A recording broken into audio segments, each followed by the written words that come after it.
Now, there are two places in the Gospels, or two stories, should I say, in the Gospels, where we're told that Jesus is amazed or Jesus marvels, as you get in the ESV. So two places. One of them, and both of them are about faith. The first story is in Mark chapter 6, verse 6, where Jesus is in Nazareth, his hometown, and he's preaching and he's doing these miracles, and people are just refusing to believe. And he's amazed at their lack of faith. To his hometown, and he's amazed at their lack of faith. And the other time we're told that Jesus is amazed or marvels is in our passage today. It's in the story in Luke chapter 7. And this time, again, it's about faith, but instead of him being amazed at the lack of faith, he's amazed at the great faith of the centurion. He's amazed at the lack of faith of the Jewish guys that he grew up with and knew, but he's amazed at the great faith of some outsider, some centurion, some Roman dude, and he's amazed by that. And as you're kind of getting the perspective from what I'm saying, the whole of the chapter 7 of Luke, if you like, is it's all about faith. You can see how, like a good green bean, Luke kind of tops and tails Luke chapter 7 with stories about faith, and great faith at that. So you've got the centurion one to kick us off, and then you've got this woman who comes to trust in Jesus in verses 36 to 50 of chapter 7. And Jesus commends her for her faith in him. And so we know that what Luke is doing in chapter 7 is he's wanting us to see what real faith is about. And real faith is really an exercise in reality. It's hearing the truth, knowing and seeing the truth about God and about us. And it's about believing God and taking him at his word.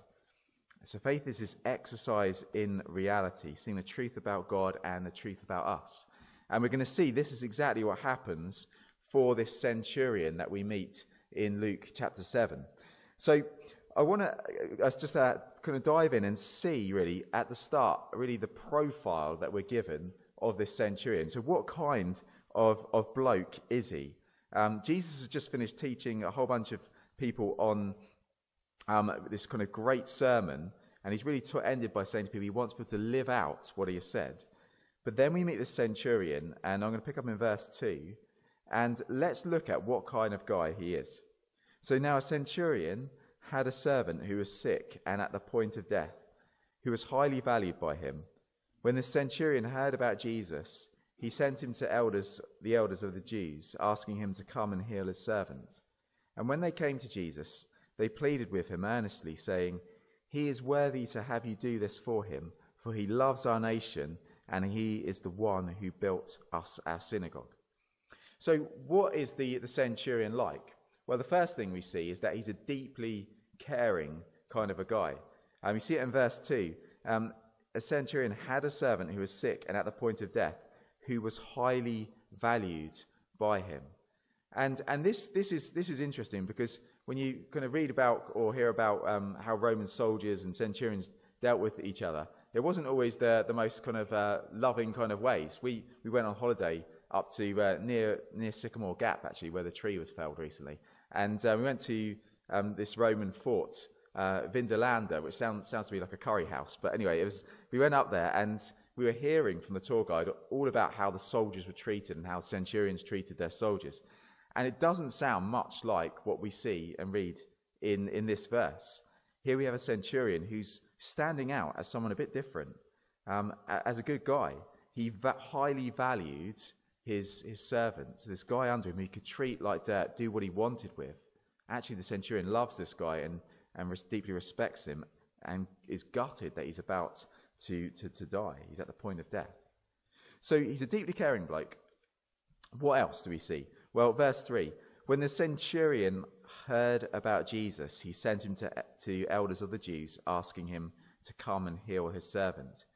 So we see then the centurion hears that Jesus is in town. Jesus is in Capernaum.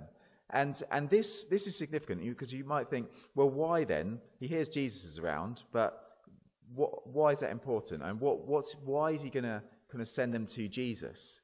Well, the answer comes, and if you flip back to Luke 4 and look back on page 860, let me just read for you what happens in Luke 4, 31 to 41. because Jesus had been in this town before, in Capernaum. And listen to the kind of things that were going on when Jesus was there. And you'll see why, when he hears that Jesus is in town, why he's desperate to get the Jewish guys to get to Jesus to bring him to heal his servant. Listen to verse 31 of chapter 4. And Jesus went down to Capernaum, a city of Galilee, and he was teaching them on the Sabbath. And they were astonished at his teaching, for his word possessed authority. And in the synagogue there was a man who had the spirit of an unclean demon. And he cried out with a loud voice, "Ha! What have you to do with us, Jesus of Nazareth? Have you come to destroy us? I know who you are, the Holy One of God." But Jesus rebuked him, saying, "Be silent, and come out of him." And when the demon had thrown him down in their midst, he came out of him, having done him no harm. And they were all amazed, and said to one another, "What is this word? For with authority and power he commands the unclean spirits, and they come out." And reports about him went out into every place in the surrounding region. And he arose and left the synagogue and entered Simon's house. Now Simon's mother-in-law was ill with a high fever, and they appealed to him on her behalf. And he stood over her and rebuked the fever, and it left her. And immediately she rose and began to serve them. Now when the sun was setting, all those who were sick with various diseases brought them to Jesus, and he laid his hands on every one of them and healed them. And demons also came out of many, crying, "You are the Son of God." But he rebuked them and would not allow them to speak, because they knew that he was the Christ. So when Jesus was in Capernaum, there were loads of things that were going on. People were recognizing that Jesus had authority in his teaching. That when he spoke, he wasn't just like some kind of flip-floppy politician who says one thing one week and then it doesn't go down well, so they flip on it and say something different the next week. No, he's someone who's got authority. When he speaks, they were recognizing he actually knows what he's talking about. He knows the truth. He speaks the truth. And so they were all amazed at his authoritative teaching in Capernaum. They're amazed at his authority over demons, we read, and his authority over sickness, and he could heal. And so what they were seeing in Capernaum was this authoritative person, Jesus, who had authority over the truth. He spoke the truth. Authority over demons, authority over sickness. And so it's no wonder that when we come to our passage and the centurion hears that this Jesus, who has authority in those ways, is back, it's no wonder he sends the Jews to go and ask Jesus to come and heal his servant. So the centurion, back to the centurion, what do we find out? He deeply cares. He hears about Jesus and knows it's only Jesus who's the only hope for him and his servant. And then we read in verses 3 to 5 that really he's someone who's highly respected by the Jewish people he was living amongst. It's just from verse 4. The Jewish elders are gone, and when they came to Jesus, they pleaded with him earnestly, saying, "He is worthy to have you do this for him, for he loves our nation, and he is the one who built us our synagogue." So Jesus went with them. So these Jewish guys clearly respect to the centurion. They're not there going to Jesus, "Look, Jesus, he's got our family captive, and he threatens to kind of kill them unless you come with us." No, they go and they plead his cause. They say, he's a great guy. He actually loves our nation, and he's built us a massive synagogue. He's kind of flashed the cash. He's a very generous man. And so this centurion is actually one of the good guys. And that's what we're seeing in the story. That's what we're seeing from the profile. And you might come back and say, "Oh, but doesn't I'm sure we're all thinking this, the Jewish historian Josephus, he often said that the Romans and Roman centurions would actually fund synagogues around different areas because they wanted to create stability and peace."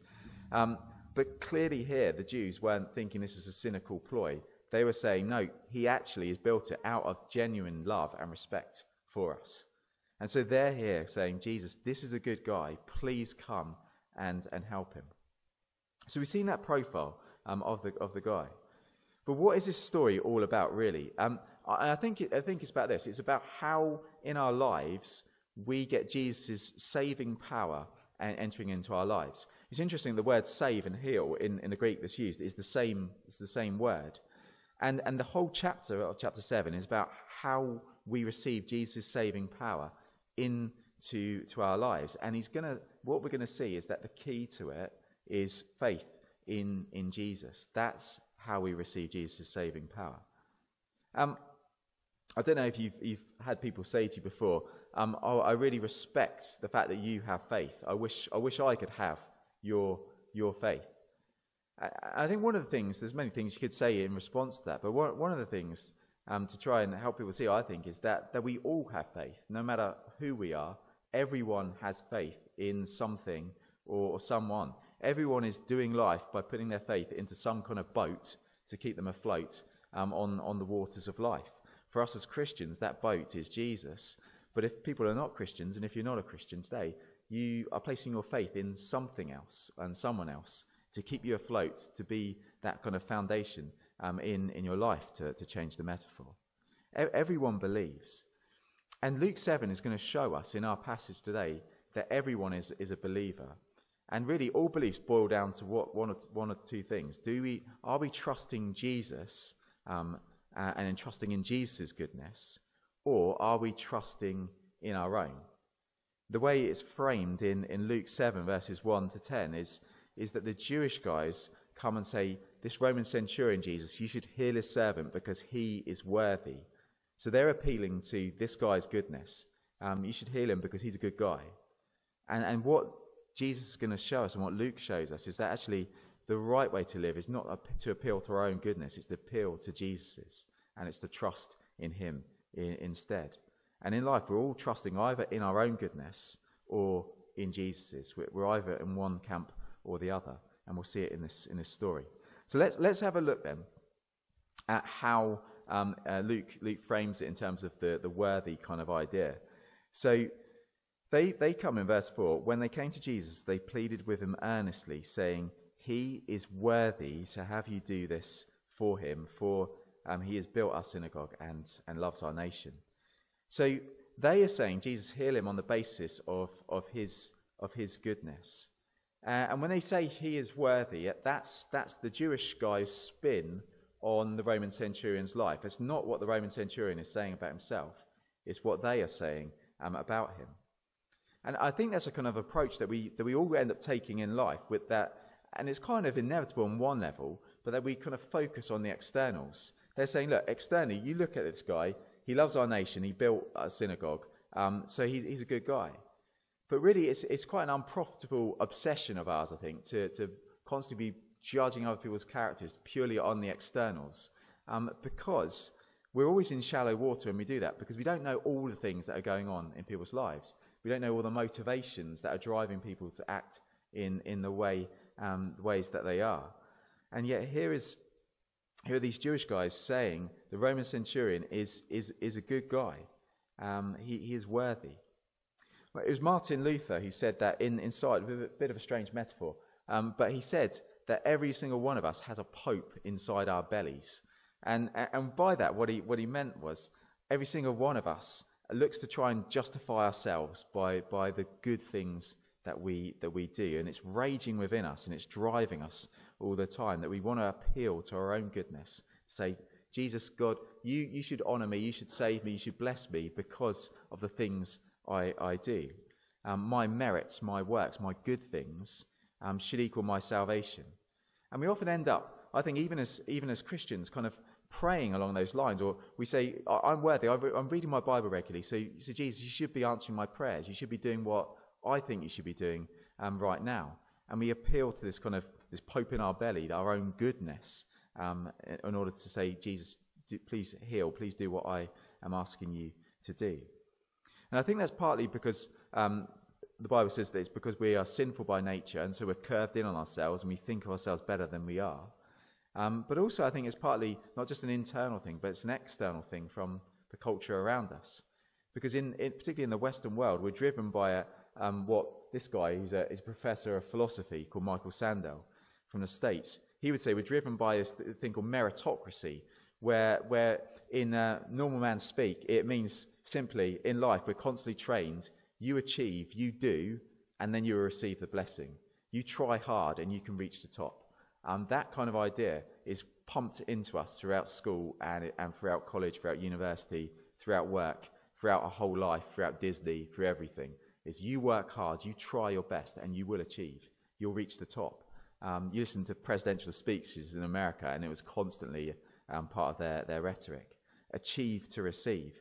And so we're kind of trained in this way, not just from our sinful hearts, but from the culture around us, in this an understanding of like, I should receive blessings because of what I do. This is what Michael Sandel says in his book, The Tyranny of Merit. He says, among the winners in life, it generates hubris. It's kind of pride and arrogance. Among the losers, humiliation and resentment. The notion that the system rewards talent and hard work encourages the winners to consider their success their own doing, a measure of their own virtue, and to look down upon those less fortunate than themselves. A lively sense of the contingency of our lot conduces to a certain humility. There, but for the grace of God or the accident of fortune, go I. So he's not a Christian, but he's making a point that if we're kind of constantly having this merit kind of thing going on in our lives, in our minds, then if we do make it, we think we're full of pride because that's all down to me. And if we don't, we feel as though we're nothing. And he's saying that's not a right way to look at life. He's saying that in life, actually, the reason you may well reach the top is not simply because of your hard work. It's because you're blessed with brains. It's because you're blessed with opportunities that open up at the right time, connections you may have had, loads of different things, people being generous to you, people being kind to you, the culture you're raised in. And so he's just trying to say to us, it's not a good way to living through this meritocracy kind of thing that I achieve and therefore I should receive the blessings. And I think, this is the way we are constantly living our lives. We try to appeal to our own goodness and say, God, you should do what I want because look at what I'm doing. Look at my hard effort. Look at my work. And the Jewish guys were coming to Jesus and saying, Jesus, do what we are requesting because of his goodness, because he's a good guy. He is worthy. And perhaps we say, I am worthy. And it seems to me that when you listen around to people and listen to conversations that you have and look at things in the mainstream media and social media, it's this constant attempt by everyone to try and prove to everyone else, I am a good person. By the things we say, the humble brags we put out there, we're always trying to make the point that we're good people. And just to throw in another thinker at the moment who's saying some very interesting things. And this guy, you have to forgive his surname and get over that. But he's a very interesting guy. He's written a book called An Anxious Age. And in fact, the first quote is from an interview with Al Mohler, who he mentioned on Tuesday. So it's a really interesting interview he does. But he's looking at basically how in our world right now, we've had Christianity for so long, and yet we've shoved that to one side now. And we've tried to take all the good things from Christianity and get rid of Christ. And listen to what he says. He says, how can you have assurance of your goodness in the 21st century? You know you're a good person if you are opposed to social ills. So basically, if you get on board with all the latest things that are pumped out at us all the time, even if you don't do anything. You are convinced of your own salvation. You are one of the elect if you adopt this stance of being opposed to the great sins. This is what you get when the Church of Christ becomes the church without Christ, and these old Protestant concerns enter the public square, enter politics, divorced from and freed from their old constraints. To paraphrase G.K. Chesterton, the world is full of Christian ideas gone mad. Redemption, he says, is essentially an attitude of mind, a personal interior rejection of the forces of evil in society. And so he's saying that we've got rid of Jesus, but we can't seem to get rid of a Christian way of seeing life. And so salvation then becomes not trusting in Christ alone. It becomes actually trusting in your goodness, trusting that you're on board with the right causes, that you're signaling, you're flying the right flags and all that kind of stuff. And he's saying that when people get rid of Jesus, they're still striving to say, I am good. And still trying to say, look, I should be blessed because I'm a good person. He puts it like this as well. Christ seems to be the only ladder with which we climb to a higher ledge. And once there, we no longer need the ladder. And I think in our society, loads of people have climbed that ladder. We've used the Christian kind of backgrounds and all the blessings of it. And now we're on this ledge. No one knows how to live and how to do life. And we're at the top of that ledge trying to prove we're good people, trying to prove that we deserve to be healed, deserve salvation, deserve to be blessed. Jordan Henderson, I guess, is a good example of this in a recent interview about a month ago. Big Liverpool player and now plays in Saudi Arabia. And he spent a lot of his career really supporting LGBT things and people, and wearing the rainbow laces and all that kind of jazz. And he then went to play football in Saudi Arabia, which is obviously very anti-LGBT stuff. And he's completely, harpooned, lampooned in the press because of this. And just listening to an interview, his response is just really sums up what we've been saying. He says, look, I've gone above and beyond. I've worn the laces. I've put on the armband. All I ever tried to do was help. What was driving him in all what he was doing before at Liverpool, what's driving him in his comments there, is I want to be a good person. I want people to know I am worthy. I'm one of the worthy ones. I shouldn't be receiving all this flack. I'm a good guy. And it's not just a Jordan Henderson thing. It's a problem for us all. I think there's a lot of stranger danger with us all that we don't get actually that we're not good people really on the inside. And actually, when we look properly, we see that we're not the good people we think we are. We have this stranger danger to ourselves. We don't actually get what we're really like. Now, the Jewish guys here were acting in all of these ways, saying, Jesus, heal him, save him because of what this guy does. And they put in their faith, if you like, in his own goodness. But Jesus says this is not the way to live. It's not the way of life at all. The way of life is actually to realize that we're not good, but there is one who is, and that's Jesus himself. And that's the course and that's the path really that the centurion goes in trusting not in his own worthiness, but in Jesus's. And so I want us to look just in this last moment now to kind of ask 3 questions about this centurion. He realizes I'm not worthy. I don't deserve God to bless me and save. But look at what he does. Listen to how he reacts. And I'm going to ask 3 questions. I'm going to ask, firstly, when does he kind of come to place his faith in Jesus' goodness, not his own? How does he do it? And why? So let's start with that first question, when? And this really comes from verses 1 to 5. And when does the centurion come to trust in Jesus? The situation is clearly when his servant, who he loves, is about to die. Some terrible situation comes into his life where his life doesn't add up. It's not going the way he thought it would, and all of a sudden he's kind of slapped with this kind of reality of the horror of death, and he's thinking, what is going on here? And it's in this moment of darkness for him, at this time of tragedy and difficulty, when his life isn't adding up, that then he turns to Jesus.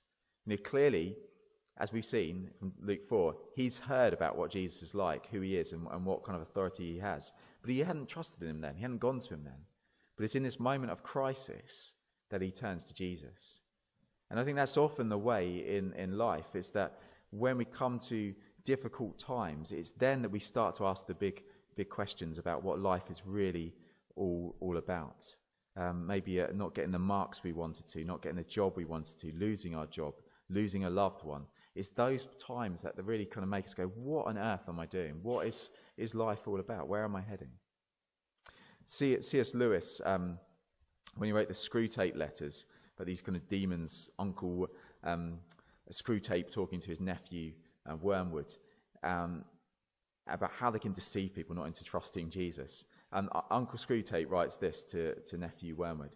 He says, look, your business is to fix the person's attention on the stream of immediate sense experiences. Teach him to call it real life, and don't let him ask what he means by real. In other words, what he was saying is that what we need to do in life, he's saying to his fellow demons, is we need to basically distract people from what life is really about. Distract people from asking the big questions by getting so obsessed with everything else in life, whether it's an extension or winning FIFA 23 or whatever it might be. We get people so distracted, not that they are bad things in and of themselves, but get them so distracted that they don't even bother to ask the questions. And yet I think in God's kindness and in his mercy, he allows these difficult things into our lives that suddenly wake us up. It's as C.S. Lewis would say, it's a megaphone to rouse a deaf world. The bad times don't cause us to need Jesus, but they simply reveal our need for Jesus in ways in which good times often we don't see that we do genuinely need him.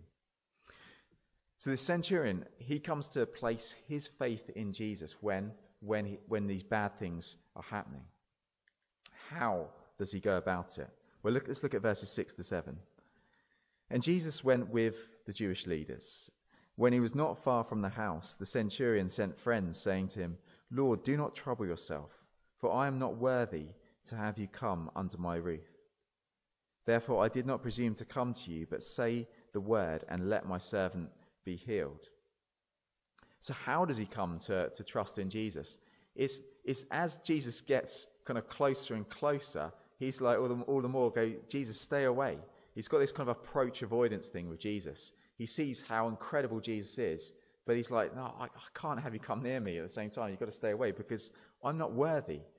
You see, it's when he's struck with Jesus, when he really sees Jesus for who he is, that he sees himself in comparison. He goes, "No, I'm not worthy. You've got to stay away." He realizes his own, if you like, sickness inside. He realizes his own sin, and he's like, "Jesus, I want you to heal, but please don't come to me, but do." And he's at this place where he realizes Jesus' goodness and beauty and truth, but he realizes himself, "I'm not worthy." And I think again in life, when we're often kind of pumping ourselves up with, "I'm a good person, I'm a good person," all of our merits, our goodness, begins to sink when we see Jesus as he really is. And that's why it's so important to come into the Bible and meet with Jesus and see him as he is, because it humbles us to go, "I'm not the great person I thought I was. Actually, I'm a muppet. I'm not what I thought I was." And our merits begin to sink. You see, in life, I'm very good at looking out at your sin and going, "I can put it under a microscope and pick out every single fault that you've got. I'm brilliant at it. I've got a PhD, an honorary PhD in that stuff. I can see your sin through a microscope brilliantly and easily, and I can examine it and find it fascinating to examine." But when it comes to our own sin, we kind of zoom out, and it seems small, and we trivialize it and minimize it and rationalize it. And we, if you like, we look through a telescope at our own sin, but through the wrong end. So it looks, there's nothing there. That's the way we often deal with life. But as Jesus gets near this guy, he's like, "I want you to come near, Jesus, but actually, no, stay away. I realize I'm not worthy. I realize that I'm no better than anyone else. I'm not worthy," he says. And I love what Jesus does, because here Jesus is going to the centurion, and he comes to each of us, and he's drawn to each of us, not by the good things you do or the bad, or put off by the bad things you've done, but he comes because he is love. He comes because he is full of grace and full of compassion. He comes because he genuinely wants to forgive, and he genuinely wants people to know him and enjoy him and worship him forever. Jesus is drawn by his love for you, not by the good things that you've done or do in your life. You know, sometimes we fall into one of these two categories. We are either people who kind of just focus endlessly on our sins, and I've made them lemon puffs because they're horrible biscuits. They're really sinful biscuits. They're disgusting. Anyway, lemon puffs. Or we focus. We're not that. We just focus on all our good things. We focus on our Oreos because we say, "Oh, look at all my good deeds," and we stack them up and we say, "Jesus, you should accept me because all my good things." Or we're just so obsessed with our sins that, "Jesus, stay away because I'm just too bad." And yet what we see in Luke 7 is that our sins, they don't disqualify us from Jesus' love, and our merits don't qualify us for Jesus' love. Jesus comes to this guy because he loves him, because he is love, and he wants to save in this situation. The good thing here as well about the centurion is he realizes he's not worthy, but he doesn't stay like that. He doesn't just go, "I'm not worthy, look at all my lemon puffs, I can never come to Jesus." He recognizes I'm not worthy, but there's a really crucial word in verse 7. He says, "But say the word and let my servant be healed." You see, he's a guy who realizes his own sinfulness, but he realizes Jesus' goodness and his kindness. And that's what he's appealing to here. "But say the word and let my servant be healed." See, here, this guy is putting his faith in Jesus. He's having this exercise in reality where he sees what he's like and he sees what Jesus is like, puts the two together, says, "I'm not worthy, but Jesus, say the word and my servant will be healed." He has that brilliant kind of reality check. Jesus gives to us because he loves. So we've seen when he comes in this crisis time, and we've seen how he comes by recognizing his own worthiness as Jesus approaches him. Why does he come to place his faith in Jesus? Well, instead of guessing, let's look at verse 8. He says, "But say the word and let my servant be healed, for because I too am a man set under authority with soldiers under me. And I say to one, go, and he goes, and to another, come, and he comes, and to my servant, do this, and he does it. What was he doing here? Well, I think he's doing this. He's saying that I'm a Roman centurion. I've got, it could have been anything from 60 to 100 soldiers under him. I've got all these people under me, and I tell them, do this, and they do it. Go there, and they go there. Go there, and they go there, rather. They go there and go there. And he says, and I've got this authority, and they do what I say. Why? Because when I speak, I'm speaking on behalf of the empire and the emperor. I'm speaking on behalf of the Roman Empire. And so I am invested in with authority in what I say.